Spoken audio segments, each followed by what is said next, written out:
2024년 12월 3일 대한민국의 비상계엄이 선포되었습니다. 전 세계 금융시장이 경악했죠. 불과 몇 시간 만에 해제되었지만 정치적 혼란은 그때부터 시작이었습니다. 탄핵 정국이 이어졌고 원달러 환율은 1,450원을 돌파했습니다. 2025년 연평균 환율 1,422원, 1998년 외환위기 직후 이래 역대 최고치였죠. 여기에 트럼프발 관세 폭탄까지 터졌습니다. 25%. 셀폰, 자동차, 의약품, 목재, 한국의 주력 수출품들이 타깃이 되었습니다. 영국 런던 금융가에서 한 남자가 모니터를 응시하고 있었습니다. 에드워드 해밀턴, 30년간 국가의 붕괴를 예측해온 냉철한 분석가였죠. 그의 눈앞에 한국의 모든 지표가 펼쳐져 있었습니다. 정치 불안, 고환율, 관세 압박, 성장률 추락, 그는 확신했습니다. 이번엔 한국이 무너진다고요. 그런데 이상한 일이 벌어졌습니다. 한 달이 지나고 두 달이 지나도 한국은 무너지지 않았습니다. 시장은 패닉에 빠지지 않았고 외국 자본은 이탈하지 않았습니다. 해밀턴의 30년 경력으로도 설명되지 않는 현상이었죠. 저는 이 이야기를 접하고 가슴이 뜨거워졌습니다. 삼중고 속에서도 버티고 있는 나라, 그 나라가 바로 우리 대한민국이었거든요. 대체 한국은 어떻게 버티고 있는 걸까요? 저는 국가가 죽는 순간을 봐왔습니다. 멕시코, 아르헨티나, 태국, 러시아, 숨이 끊어지기 직전 그들은 모두 같은 신호를 보냈죠. 환율이 비명을 지릅니다. 자본이 도망칩니다. 그리고 심장이 멎습니다. 2024년 12월 제 책상 위에 익숙한 심전도가 놓였습니다. 비상계엄 선포, 정치적 혼란, 고환율 폭등, 한국발 위기 신호였습니다. 저는 부검 보고서를 준비했습니다. 그런데 이 나라는 죽지 않았습니다. 저는 에드워드 해밀턴, 영국 출신 국제금융위기 분석가입니다. 유럽중앙은행에서 위기관리 자문을 맡았고 전 세계 외환위기 사례만 20건 넘게 분석해왔죠. 제 일은 단순합니다. 어느 나라가 무너질지 예측하는 겁니다. 성장률 같은 화려한 숫자에는 관심 없습니다. 저는 오직 위기의 숫자만 봅니다. 외환 보유액 구조, 단기 외채 비율, 자본 유출 신호. 위기는 언론이 떠들기 전에, 정치인들이 깨닫기 전에 항상 숫자로 먼저 비명을 지르거든요. 2024년 12월 3일 한국에서 믿기 어려운 일이 벌어졌습니다. 비상계엄 선포? 민주주의 국가에서 계엄이라니요. 전 세계 투자자들이 경악했습니다. 불과 몇 시간 만에 해제되었지만 그건 시작에 불과했죠. 대통령 탄핵 정국이 이어졌고 정치적 불확실성이 한국을 뒤덮었습니다. 투자자들은 이런 상황을 가장 싫어합니다. 불확실성은 곧 위험이니까요. 환율이 요동쳤습니다. 원달러 환율이 1,400원을 넘더니 1,140원을 돌파했죠. 2025년 연평균 환율 5,122원. 이게 어떤 의미인지 아십니까? 1998년 외환위기 직후 이래 역대 최고치입니다. 원화 가치가 주요국 통화 중 최하위권으로 추락했습니다. 아르헨티나, 터키 다음이었죠? 한국 원화가 아르헨티나 페소와 비교되는 상황이 온 겁니다. 여기서 끝이 아니었습니다. 2025년이 되자 트럼프가 돌아왔습니다. 그리고 관세 폭탄을 날렸죠. 처음엔 15%였습니다. 그런데 2026년 1월 갑자기 25%로 올렸습니다. 자동차, 의약품, 목재, 한국의 주력 수출품들이 모조리 타깃이 되었죠. 수출 의존도 40%가 넘는 나라의 관세 폭탄이라니요. 치명적이었습니다. 저는 런던 사무실에서 한국 데이터를 분석했습니다. 정치 불안, 고환율, 관세 압박, 여기에 성장률까지 추락하고 있었죠. 2025년 성장률 전망치가 2%에서 0.7%로 곤두박질 쳤습니다. 거의 반토막이 난 겁니다. 모든 조건이 갖춰졌습니다. 저는 동료들에게 말했습니다. 한국이 무너질 차례라고요. 1997년의 기억이 떠올랐습니다. 그때 한국은 허망하게 무너졌죠. 외환 보유액이 바닥나고 국제통화기금에 손을 벌려야 했습니다. 국민들이 금반지를 모아 나라 빚을 갚던 그 치욕스러운 겨울. 저는 비슷한 시나리오를 예상했습니다. 환율 폭등, 자본 이탈, 기업 도산, 그리고 다시 한번 국제사회의 구원을 요청하는 한국의 모습을요. 그런데 이상한 일이 벌어졌습니다. 한 달이 지났습니다. 두 달이 지났습니다. 한국은 무너지지 않았습니다. 환율은 높았지만 폭락은 아니었습니다. 1,400원대에서 버티고 있었죠. 더 이상한 건 시장의 반응이었습니다. 외국인 투자자들의 대규모 이탈이 없었습니다. 주식시장이 패닉에 빠지지 않았죠. 분명 악재 폭탄이 터졌는데 시장은 의외로 차분했습니다. 제가 가장 주목한 지표가 있습니다. CDS 프리미엄입니다. 국가 부도 위험을 보여주는 보험료 같은 건데 이 숫자가 올라가면 그 나라가 망할 확률이 높다고 시장이 판단하는 겁니다. 1997년에도 2008년에도 위기 때마다 한국의 CDS 프리미엄은 급등했었죠. 그런데 이번엔 달랐습니다. 21에서 22bp 수준? 놀라울 정도로 안정적이었습니다. 비상계엄이라는 초유의 사태가 터졌는데 시장은 한국의 부도 가능성을 낮게 보고 있었던 겁니다. 이게 대체 어떻게 된 겁니까? 정치는 혼란스럽고 환율은 역대급이고 관세 폭탄까지 맞았는데 왜 한국은 무너지지 않는 겁니까? 저는 30년간 위기를 분석해왔지만 이런 경우는 처음이었습니다. 모든 조건이 붕괴를 가리키는데 정작 붕괴는 일어나지 않았습니다. 저는 한국을 제대로 파헤쳐 보기로 했습니다. 이 나라가 숨기고 있는 비밀이 뭔지, 어떻게 이 폭풍 속에서 버티고 있는 건지 그 답을 찾아야 했습니다. 저는 한국을 본격적으로 파고들기 시작했습니다. 무너질 조건을 모두 갖춘 나라가 왜 무너지지 않았는지 그 답을 찾아야 했거든요. 30년간 위기를 분석해온 제 경험으로는 도저히 설명이 되지 않는 상황이었습니다. 그래서 가장 기본적인 것부터 다시 들여다보기로 했죠. 외환 보유액입니다. 국가 경제의 산소 탱크라고 불리는 바로 그것 말입니다. 외환 보유액이 왜 중요한지 아십니까? 국가가 위기에 처했을 때 외환 보유액은 숨을 쉬게 해주는 유일한 생명줄입니다. 수입 대금을 결제해야 하고 외채를 갚아야 하고 환율 방어도 해야 하죠. 이 모든 것에 달러가 필요합니다. 외환 보유액이 바닥나는 순간 국가는 질식합니다. 아무리 잘 나가던 나라도 달러가 없으면 하루아침에 무릎을 꿇을 수밖에 없습니다. 1997년 한국이 정확히 그랬습니다. 외환 보유액이 바닥나면서 국제통화기금에 손을 벌려야 했던 거죠. 그때의 치욕을 한국인들은 아직도 생생히 기억하고 있을 겁니다. 금 모으기 운동을 하며 눈물을 흘렸던 그 겨울을요. 그런데 지금의 한국은 어떻습니까? 제가 데이터를 확인하고 눈을 의심했습니다. 2026년 기준 한국의 외환 보유액은 4천억 달러를 훌쩍 넘어서고 있었습니다. 세계 9위 수준이죠. 1997년 당시 39억 달러까지 쪼그라들었던 그 나라가 지금은 4천억 달러를 쌓아두고 있다니요. 불과 30년도 안 되는 시간 동안 100배가 넘게 불어난 겁니다. 저는 숫자를 몇 번이고 다시 확인했습니다. 계산기를 두드려보고 다른 자료와 대조해보고 혹시 오류가 있는지 검토했습니다. 틀림없었습니다. 한국은 정말로 4천억 달러의 방어선을 구축해놓고 있었습니다. 하지만 절대 규모만으로는 판단할 수 없습니다. 중요한 건 단기 외채 대비 비율이거든요. 외환 보유액이 아무리 많아도 당장 갚아야 할 빚이 더 많으면 아무 소용이 없습니다. 1997년 한국이 무너진 이유가 바로 이것이었죠. 단기 외채는 눈덩이처럼 불어나는데 이를 감당할 외환 보유액이 턱없이 부족했던 겁니다. 외국 채권자들이 돈을 갚으라고 손을 내밀었을 때 한국은 내줄 달러가 없었습니다. 그래서 저는 현재 한국의 단기 외채 비율을 꼼꼼히 확인했습니다. 이 숫자가 취약하다면 아무리 외환 보유액이 많아도 위험할 수 있거든요. 결과는 놀라웠습니다. 한국의 외환 보유액은 단기 외채의 2배를 훌쩍 넘기고 있었습니다. 국제 기준으로 안전하다고 보는 비율이 100%인데 한국은 200%를 넘긴 거죠. 이 정도면 갑작스러운 외채 상환 요구가 들어와도 충분히 버틸 수 있는 수준입니다. 아니, 버티는 정도가 아니라 여유 있게 대응할 수 있는 수준이죠.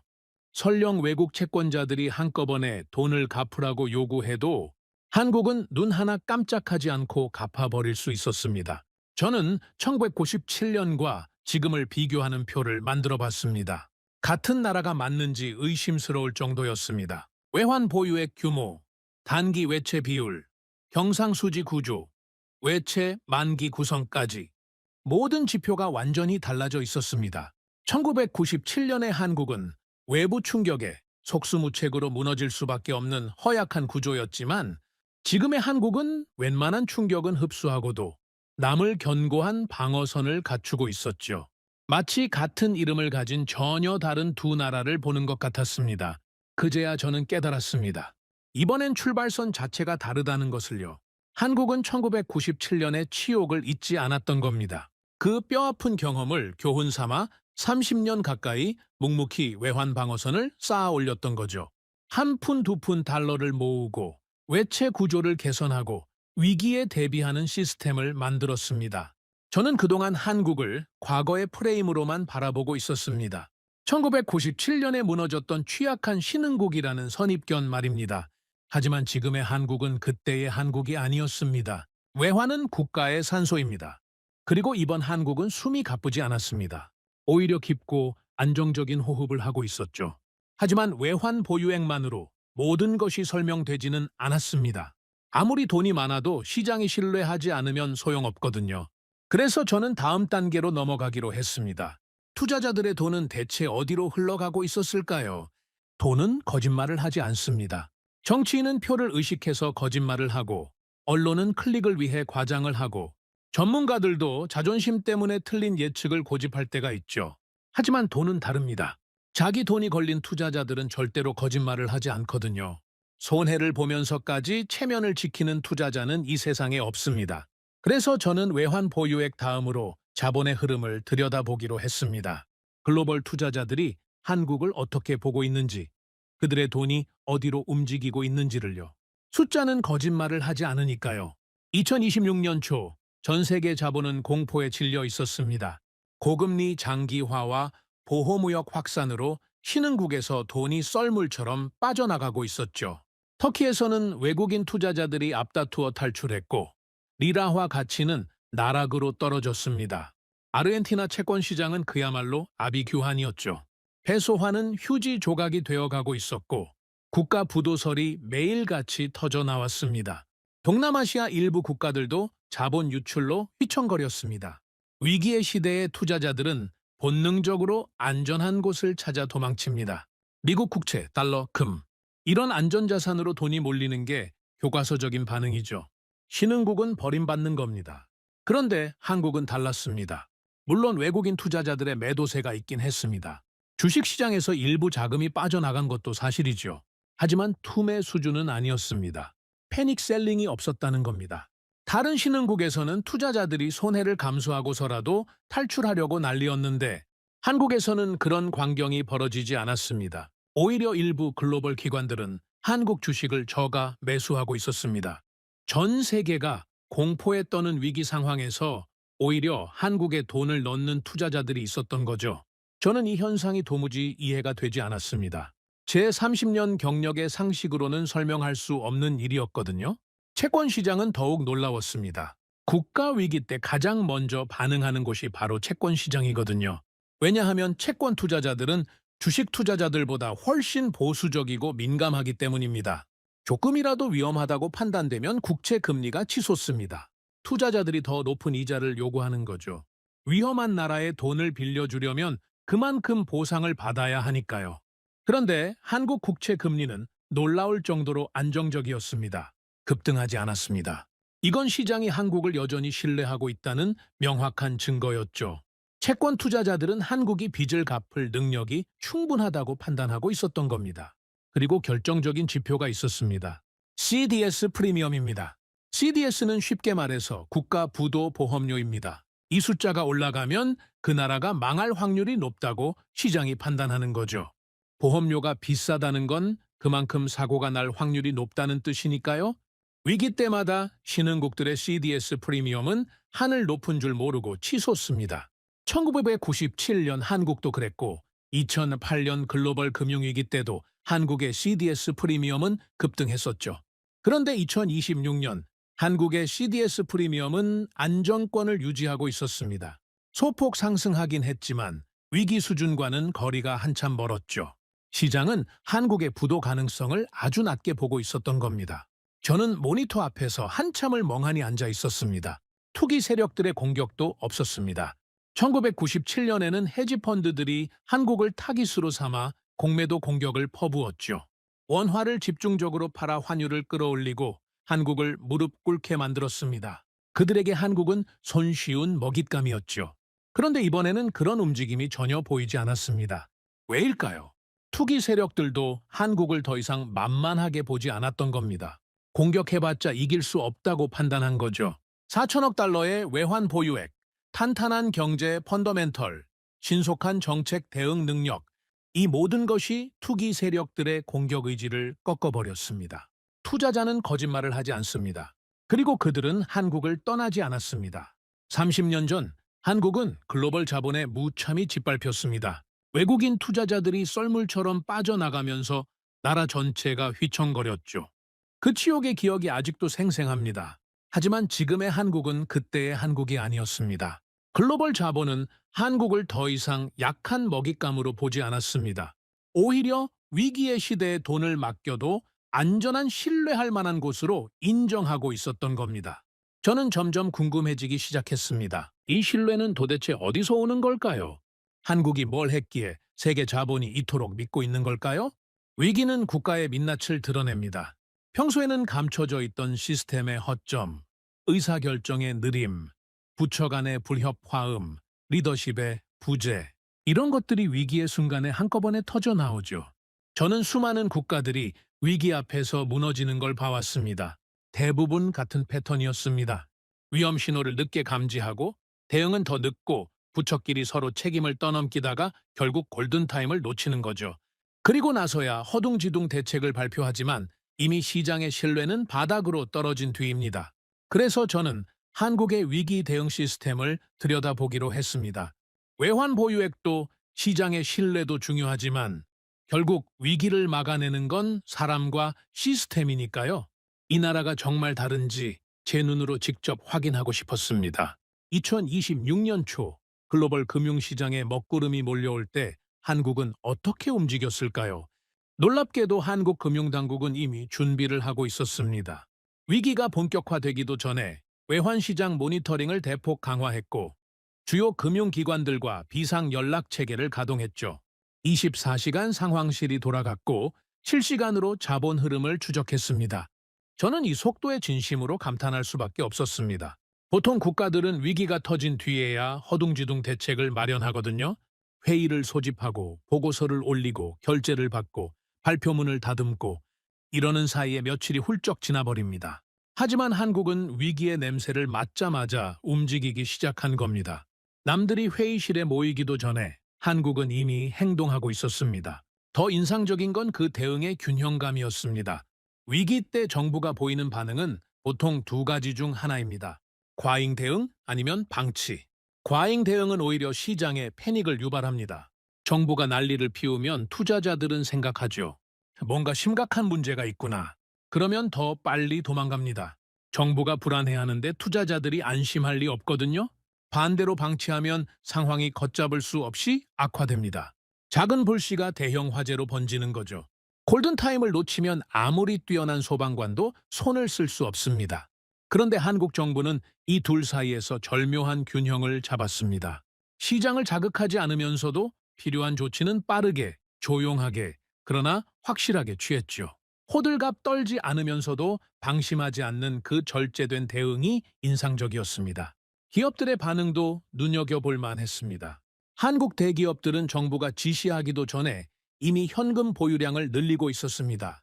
달러 부채 비율을 자발적으로 낮추고 환해지를 대폭 강화했죠. 마치 위기가 올 것을 미리 알고 준비한 것처럼 말입니다. 저는 처음에 이게 정부의 비공식 지시인 줄 알았습니다. 어디선가 지침이 내려온 거라고요. 하지만 아니었습니다. 기업들이 자발적으로 움직인 겁니다. 1997년의 공포와 2008년의 충격이 한국 기업들의 유전자에 깊이 각인되어 있었던 거죠. 다시는 그때처럼 당하지 않겠다는 결의가 기업 문화 자체가 되어버린 겁니다. 금융기관들도 마찬가지였습니다. 한국 은행들은 외화 유동성 관리를 철저히 하고 있었고 위기 시나리오별 대응 매뉴얼을 이미 완비해두고 있었습니다. 상황 A가 발생하면 이렇게 대응하고 상황 B가 발생하면 저렇게 대응한다. 모든 경우의 수가 문서화되어 있었죠. 정부가 시키지 않아도 스스로 준비하고 있었던 겁니다. 저는 이런 현상을 다른 나라에서는 단 한 번도 본 적이 없습니다. 대부분의 나라에서 기업과 금융기관은 위기가 터질 때까지 안일하게 있다가 뒤늦게 허둥대거든요. 시스템 전체가 동시에 반응했습니다. 정부, 중앙은행, 금융기관, 대기업, 이들이 따로 노는 게 아니라 마치 하나의 유기체처럼 일사불란하게 움직였습니다. 누가 지휘한 것도 아닌데 저절로 조율이 되는 느낌이었죠. 오케스트라의 지휘자가 없는데도 완벽한 하모니가 나오는 것 같았습니다. 저는 이게 어떻게 가능한지 처음에는 도저히 이해할 수 없었습니다. 하지만 곧 깨달았습니다. 이건 하루아침에 만들어진 게 아니라는 것을요. 수십 년간 위기를 겪으면서 체득한 집단적 학습의 결과였습니다. 한국은 위기를 겪을 때마다 시스템을 업그레이드해 왔습니다. 1997년 외환위기 이후 금융감독 체계를 전면 개편했고 2008년 글로벌 금융위기 이후에는 거시건전성 정책을 대폭 강화했죠. 매번 뼈아픈 대가를 치렀지만 그 대가를 허투루 쓰지 않았습니다. 실패를 교훈으로 바꾸고 교훈을 제도로 만들고 제도를 습관으로 정착시켰습니다. 그래서 2026년에 한국은 위기 앞에서 흔들리지 않을 수 있었던 겁니다. 저는 의심에서 출발했습니다. 하지만 데이터를 볼수록 시스템을 분석할수록 감탄으로 바뀌었죠. 그리고 이제는 신뢰가 생기기 시작했습니다. 이 나라는 정말 다르다는 것을요. 언론은 위기를 먹고 삽니다. 자극적인 헤드라인이 클릭을 부르고 공포가 조회수를 만들어내죠. 나쁜 뉴스가 좋은 뉴스보다 10배는 더 빨리 퍼집니다. 저도 30년간 이 바닥에서 일하면서 수없이 봐왔습니다. 실제보다 부풀려진 위기, 근거 없이 퍼지는 공포, 선정적인 헤드라인 뒤에 숨겨진 빈약한 팩트들, 그리고 그 속에서 진짜 진실을 찾아내야 하는 분석가의 고단함을요. 2024년 12월부터 2025년 내내 한국발 뉴스는 그야말로 공포 그 자체였습니다. 비상계엄 선포, 대통령 탄핵, 정치 혼란 장기화, 여기에 원화 가치 폭락, 환율 역대 최고치, 트럼프 관세 폭탄까지. 헤드라인만 보면 한국은 당장이라도 무너질 것 같았습니다. 해외 언론들은 한국을 아시아의 다음 위기 국가로 지목했고 국내 언론들도 불안을 부추기는 기사를 경쟁적으로 쏟아냈죠. 소셜미디어에서는 공포가 산불처럼 번졌습니다. 외환위기 재현, 달러 사재기, 부동산 폭락. 자극적인 썸네일들이 유튜브를 도배했습니다. 저는 처음에 이 뉴스들을 보면서 고개를 끄덕였습니다. 제 분석과 일치했거든요. 한국은 무너질 조건을 모두 갖추고 있었고 언론들이 이를 정확히 포착한 것 같았죠. 하지만 분석가는 헤드라인이 아니라 데이터를 봐야 합니다. 그래서 저는 자극적인 기사들을 덮어두고 다시 냉정하게 숫자를 들여다봤습니다. 숫자는 다른 이야기를 하고 있었습니다. CDS 프리미엄 21에서 22bp. 위기 수준과는 거리가 한참 멀었습니다. 비상계엄이라는 초유의 정치 사태가 터졌는데도 시장은 한국의 부도 가능성을 극히 낮게 평가하고 있었던 겁니다. 한국개발연구원 KDI도 공식 보고서에서 밝혔죠. CDS 프리미엄이 낮은 수준을 유지하는 등 대외 건전성이 대체로 양호하다고요. 정치는 난리였지만 금융 시스템의 체력은 멀쩡했던 겁니다. 외국인 자본 흐름도 확인했습니다. 대규모 이탈이 없었습니다. 물론 일부 자금이 빠져나가긴 했죠.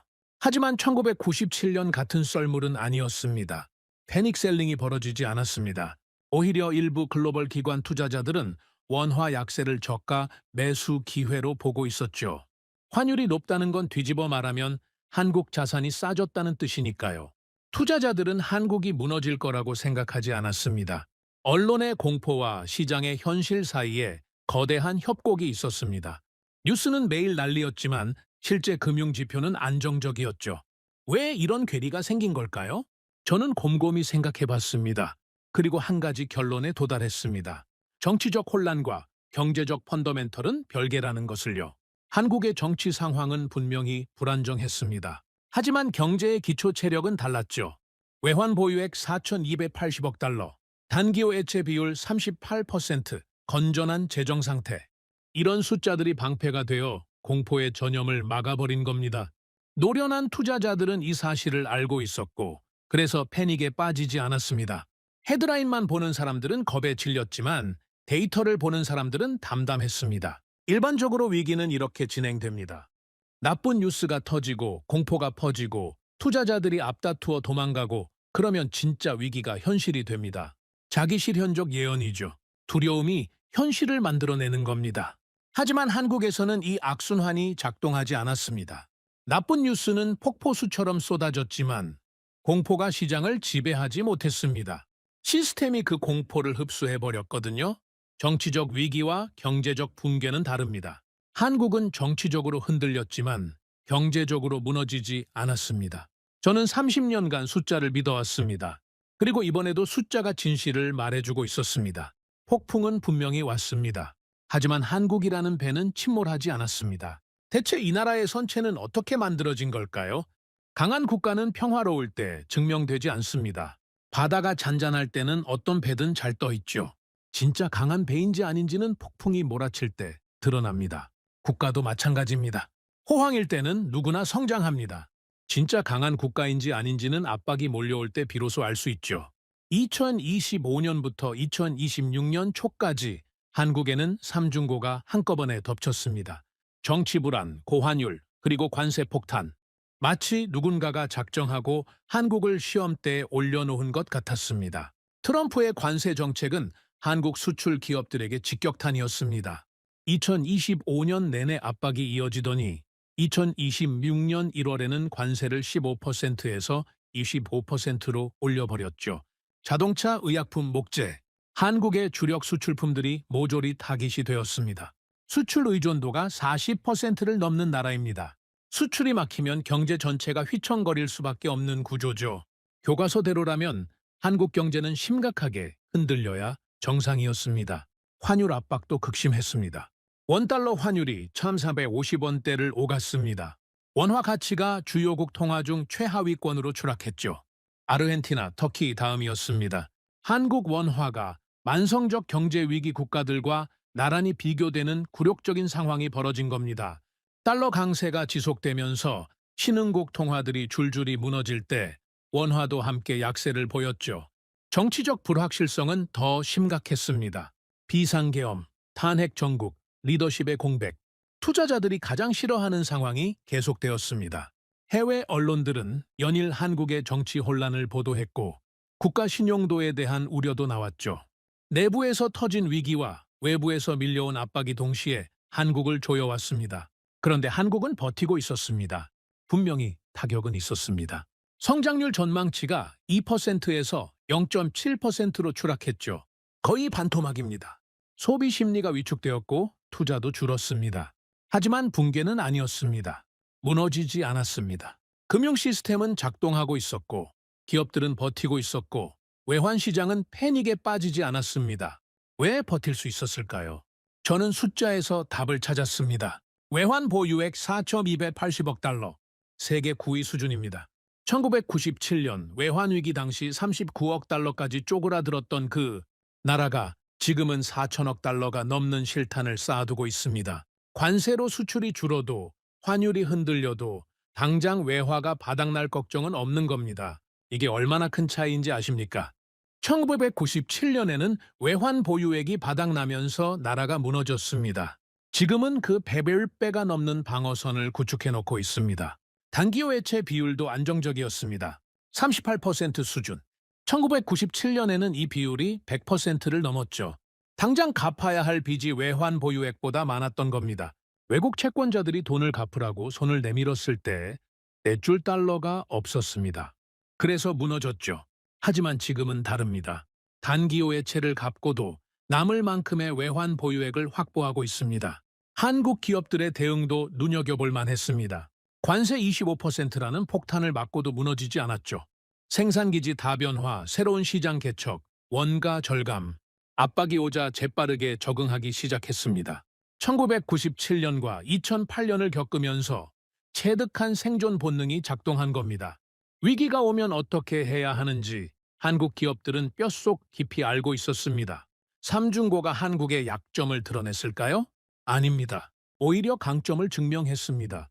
정치적 혼란 속에서도 금융 시스템은 흔들리지 않았고 고환율에도 외환 방어선은 튼튼했고 관세 압박에도 기업들은 적응하고 있었습니다. 폭풍은 분명히 왔습니다. 하지만 한국은 쓰러지지 않았습니다. 저는 이제 확신이 들기 시작했습니다. 이 나라는 무너지는 법을 잊어버린 나라가 아니라 무너지지 않는 법을 배운 나라라는 것을요. 저는 30년간 단 하나의 질문에 매달려 왔습니다. 어떤 나라는 왜 무너지고 어떤 나라는 왜 살아남는가? 똑같이 위기를 맞았는데 어떤 나라는 회복하고 어떤 나라는 수십 년을 잃어버립니다.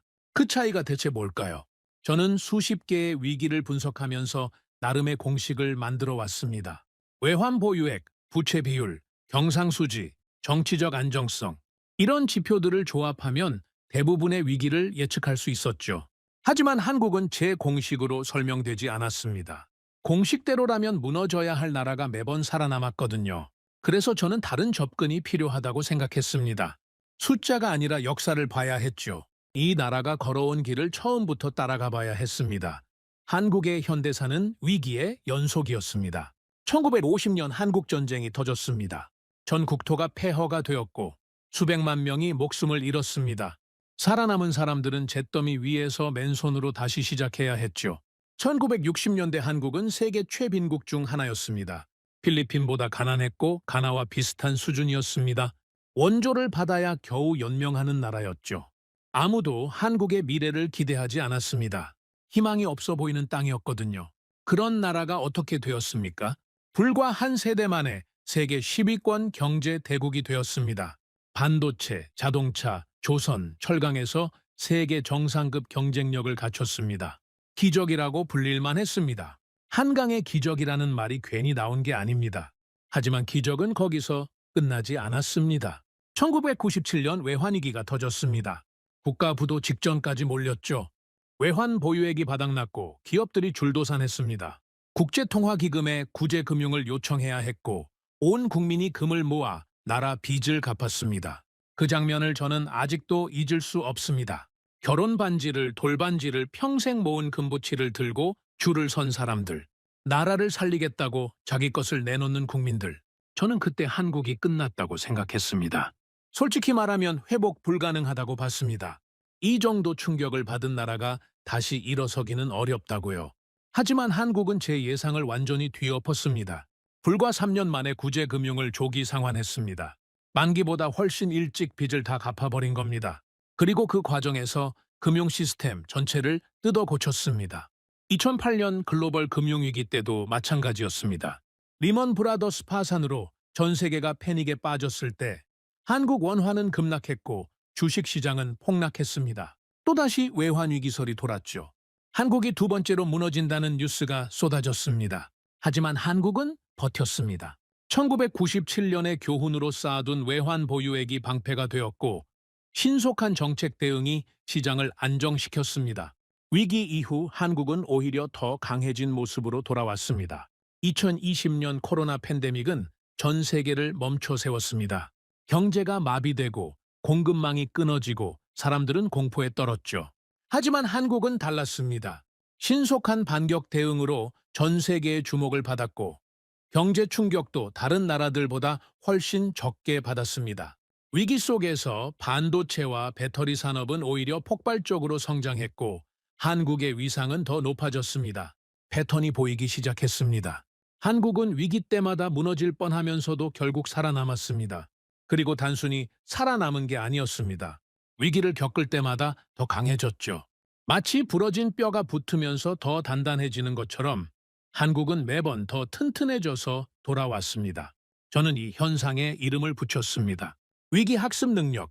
어떤 나라는 위기에서 무너지고 어떤 나라는 위기에서 배웁니다. 한국은 철저하게 후자였습니다. 실패를 경험으로 바꾸고 경험을 제도로 만들고 제도를 문화로 정착시켰습니다. 1997년의 지옥은 외환 보유액 4천억 달러라는 방어선이 되었습니다. 다시는 그런 굴욕을 겪지 않겠다는 결의가 숫자가 된 겁니다. 2008년의 충격은 거시건전성 정책이 되었습니다. 금융 시스템의 취약점을 메우고 위기 대응 매뉴얼을 정교하게 다듬었죠. 매번 뼈아픈 대가를 치렀지만 그 대가를 절대 허투루 쓰지 않았습니다. 이 나라는 실패를 구조로 바꿨습니다. 그래서 매번 살아남는 겁니다. 저는 수십 개의 붕괴를 봐왔습니다. 멕시코가 무너지는 걸 봤고 아르헨티나가 쓰러지는 걸 봤고 태국과 인도네시아가 하룻밤 사이에 초토화되는 걸 목격했습니다. 러시아가 디폴트를 선언하는 걸 봤고 그리스가 유럽 전체를 뒤흔드는 걸 지켜봤죠. 그때마다 저는 같은 패턴을 확인했습니다. 빠르게 성장하던 나라들이 어느 순간 허망하게 무너져 내렸습니다. 어제까지 잘 나가던 나라가 오늘 파산을 선언하는 거죠. 성장의 속도가 빠를수록 추락의 충격도 컸습니다. 높이 올라간 만큼 깊이 떨어지는 법이니까요. 그래서 저는 오랫동안 믿어왔습니다. 강한 국가란 가장 빨리 성장하는 국가라고요. 성장률이 곧 국력이라고요. 하지만 한국을 분석하면서 제 생각이 완전히 바뀌었습니다. 30년간 쌓아온 제 철학이 뿌리째 흔들렸습니다. 강한 국가는 가장 빨리 성장하는 나라가 아닙니다. 가장 늦게 무너지는 나라입니다. 지금 세계 경제는 대격변의 시대로 접어들고 있습니다. 우리가 알던 질서가 무너지고 새로운 질서가 만들어지고 있죠. 미국과 중국의 패권 경쟁이 날로 격화되고 있고 글로벌 공급망이 완전히 재편되고 있습니다. 어제의 동맹이 오늘의 경쟁자가 되고 어제의 파트너가 오늘의 적이 됩니다. 고금리 시대가 장기화되면서 약한 고리부터 하나씩 끊어지고 있습니다. 부채가 많은 나라, 기초 체력이 약한 나라, 경쟁력을 잃은 나라들이 줄줄이 쓰러지고 있죠. 이런 시대에 살아남는 것만으로도 대단한 일입니다. 버티는 것 자체가 성과인 시대가 온 겁니다. 하지만 한국은 살아남는 것을 넘어서 새로운 위치를 잡아가고 있었습니다. 단순히 버티는 게 아니라 전진하고 있었죠. 반도체 산업에서 한국의 위상을 보십시오. 전 세계가 반도체 확보에 사활을 걸고 있습니다. 반도체가 없으면 자동차도 못 만들고 스마트폰도 못 만들고 무기도 못 만듭니다. 21세기의 석유가 반도체라는 말이 나올 정도죠. 그 핵심 자원을 누가 쥐고 있습니까? 한국입니다. 삼성과 SK 하이닉스가 메모리 반도체 시장의 절대 강자로 군림하고 있습니다. 전 세계 스마트폰, 서버, 데이터 센터에 한국산 반도체가 들어갑니다. 한국 없이는 세계 경제가 돌아가지 않는 시대가 된 겁니다. 배터리 산업도 마찬가지입니다. 전기차 시대가 본격적으로 열리면서 배터리의 중요성이 폭발적으로 커졌습니다. 전기차의 심장이 배터리니까요. LG에너지솔루션, 삼성 SDI, SK온, 한국 기업들이 글로벌 배터리 시장의 핵심에 자리 잡고 있습니다. 테슬라도, 폭스바겐도, 포드도 한국산 배터리 없이는 전기차를 만들 수 없습니다. 조선 산업은 어떻습니까? 한때 중국에 밀리는 듯 했습니다. 가격 경쟁에서 밀려서 세계 1위 자리를 내줬죠. 많은 전문가들이 한국 조선업의 종말을 예언했습니다. 하지만 한국은 포기하지 않았습니다. 저가 시장을 버리고 고부가 가치 선박 시장으로 방향을 틀었죠. LNG 운반선, 초대형 컨테이너선, 친환경 선박. 아무나 만들 수 없는 최첨단 선박 시장에서 한국은 다시 세계 1위를 탈환했습니다. 기술력으로 승부한 겁니다. 저는 런던에서 동료들에게 한국 이야기를 할 때마다 같은 질문을 받습니다. 어떻게 그렇게 작은 나라가 이 모든 것을 해냈느냐고요. 인구 5천만의 분단 국가가 어떻게 세계 경제의 핵심 플레이어가 되었느냐고 말입니다. 국토는 영국의 절반도 안 되고 천연 자원은 거의 없고 70년 넘게 전쟁 위협 속에서 살아왔는데 말이죠. 저는 이제 그 질문에 자신 있게 답할 수 있습니다. 한국은 위기를 먹고 자란 나라이기 때문입니다. 다른 나라들은 위기가 오면 주저앉습니다. 운이 좋으면 회복하고 운이 나쁘면 수십 년을 잃어버리죠. 하지만 한국은 위기가 올 때마다 더 강해졌습니다. 1997년의 굴욕이 금융 시스템을 단련시켰고 2008년의 충격이 위기 대응 능력을 키웠고 2020년의 혼란이 디지털 전환을 앞당겼습니다. 매번 쓰러질 뻔했지만 매번 일어났고 일어날 때마다 더 단단해졌습니다. 이게 한국입니다. 저는 30년간 국가의 흥망을 연구해왔습니다. 그리고 이제 확신합니다. 한국은 우연으로 여기까지 온 나라가 아닙니다. 무너지지 않는 법을 아는 나라입니다. 다음 위기가 언제 올지 아무도 모릅니다. 하지만 저는 확신합니다. 한국은 또다시 버텨낼 것입니다. 저는 에드워드 해밀턴입니다. 그리고 저는 한국을 다시 보게 되었습니다. 오늘 영상 핵심만 정리해드리겠습니다. 영국 출신 금융위기 분석가 에드워드 해밀턴은 한국이 무너질 거라고 확신했습니다. 12.3 비상계엄, 원달러 환율 1,450원 돌파, 트럼프 관세 25% 폭탄까지 3중고가 한꺼번에 덮쳤거든요. 하지만 한국은 무너지지 않았습니다.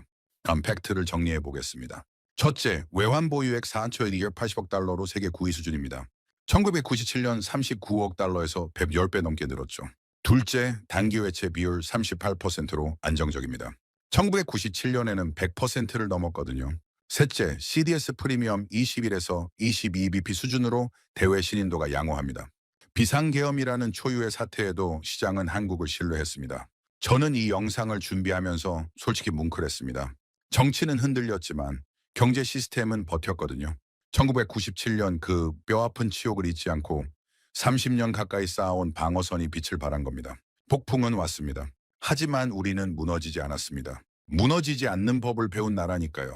다음 영상에서도 대한민국의 저력을 전해드리겠습니다. 구독과 좋아요 부탁드립니다.